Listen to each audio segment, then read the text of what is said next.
लग्नाचा खर्च ऐकला की अनेक कुटुंबांची झोप उडते, पण आता लग्नासाठी लागणाऱ्या खर्चाचा काहीसा भार हा सरकार उचलणार आहे. हो, महाराष्ट्र सरकारच्या एका योजनेअंतर्गत पात्र लाभार्थ्यांना थेट 30,000 रुपयांची आर्थिक मदत दिली जाते. हे तुम्हाला माहिती आहे का? अनेकांना या योजनेची माहितीच नाही. चला तर मग जाणून घेऊयात या योजनेबद्दल.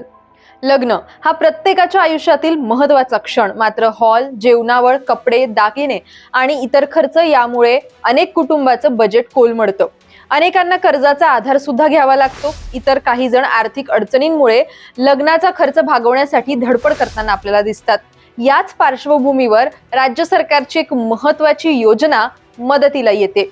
महाराष्ट्र सरकारच्या कामगार विभागाअंतर्गत कार्यरत असलेल्या महाराष्ट्र इमारत आणि इतर बांधकाम कामगार कल्याण मंडळामार्फत प्रथम विवाह खर्च योजना ही राबवली जाते. या योजनेत नोंदणीकृत बांधकाम कामगार किंवा त्याच्या कुटुंबातलं पहिलं जर लग्न असेल तर त्या पहिल्या विवाहासाठी तब्बल 30,000 रुपयांची आर्थिक मदत दिली जाते.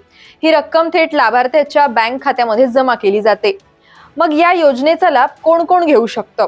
तर यासाठी अर्जदार हा बांधकाम क्षेत्रात काम करणारा मजूर किंवा कामगार असणं आवश्यक आहे. तसंच तो महाराष्ट्र इमारत आणि इतर बांधकाम कामगार कल्याण मंडळाकडे नोंदणीकृत सुद्धा असला पाहिजे. अर्जासाठी आधार कार्ड, फोटो, कामगार स्मार्ट कार्ड, बँक पासबुक, रहिवासी पुरावा आणि विवाह प्रमाणपत्र यांसारखी कागदपत्र ही आवश्यक आहेत. अर्ज ऑफलाईन पद्धतीनं संबंधित कामगार कार्यालयात जमा करावा लागतो. म्हणूनच जर तुमच्या कुटुंबात किंवा ओळखीत एखादा नोंदणीकृत बांधकाम कामगार लग्नाच्या तयारीत असेल तर या योजनेची माहिती त्यांच्यापर्यंत नक्की पोहोचवा. सरकारकडून मिळणारी 30,000 रुपयांची ही मदत लग्नाच्या खर्चात एक मोठा दिलासा ठरू शकते.